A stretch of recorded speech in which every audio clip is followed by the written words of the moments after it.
আমার আল্লাহ তাআলার কাছে ডাক দিয়ে বলে, মাওলাই কারীম,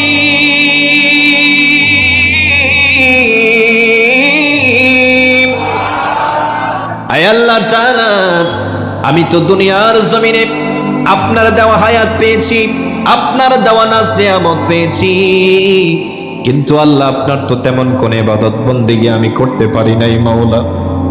দুনিয়ার জমিনে আপনার তেমন কোন হুকুম আপনার মানতে পারি না, কিন্তু মাওলাই কারীম, আমি এই কাজ শুধুমাত্র কেবলমাত্র একটা কারণে, শুধুমাত্র একটা কারণে আমি করেছি। আল্লাহ, আপনার ভয়ে আমি এই কাজটা করেছি গো মাওলা। আমি এই কাজটা আপনার কাছে হিসাব দেওয়ার ভয়ে করছি। আমার আল্লাহ তাআলা ডাক দিয়ে বলে, রে বান্দা,